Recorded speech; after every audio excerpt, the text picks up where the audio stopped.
కూటమి ప్రభుత్వం Aarogyasri CM relief fund ను అందజేస్తోందని రవాణా శాఖ మంత్రి మండిపల్లి రాంప్రసాద్ రెడ్డి చెప్పారు. అన్నమయ్య జిల్లా రాయచోటి క్యాంపు కార్యాలయంలో 52 మంది లబ్ధిదారులకు 42 లక్షల రూపాయల విలువైన సీఎంఆర్ఎఫ్ చెక్కులు మంత్రి రాంప్రసాద్ రెడ్డి పంపిణీ చేశారు.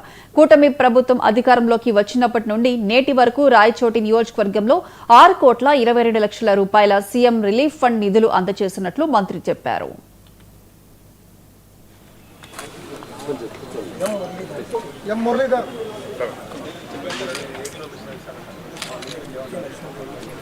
ఈరోజు రాయచోటి పట్టణంలో తెలుగుదేశం పార్టీ కార్యాలయంలో సీఎంఆర్ఎఫ్ చెక్కులు పంపిణీ చేయడం జరిగింది. సుమారు 52 మంది లబ్ధిదారులకు 42 లక్షల రూపాయలు ముఖ్యమంత్రి సహాయ నిధి నుంచి ఇవ్వడం జరుగుతూ ఉంది. కూటమి ప్రభుత్వం ఏర్పాటైన తర్వాత మన రాయచోటి నియోజకవర్గంలో ఇప్పటికే సుమారు 6 కోట్ల 22 లక్షల రూపాయలు ఎవరైతే నిరుపేద లబ్ధిదారులు ఉంటారో వాళ్ళందరికీ ముఖ్యమంత్రి సహాయ నిధి నుంచి ఇప్పించడం జరిగింది.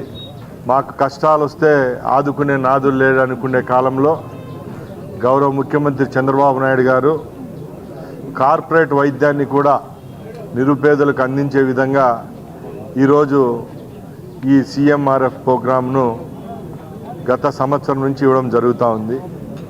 గత ప్రభుత్వాలతో పోలిస్తే ఈ ప్రభుత్వంలో ఎంతో సునాయాసంగా ఎవరైతే నిజమైన రోగులు ఉంటారో వాళ్ళకు అందని వైద్యాన్ని ఈరోజు కార్పొరేట్ హాస్పిటళ్లలో చూపించుకొని వాళ్లకు వచ్చిన బిల్లులో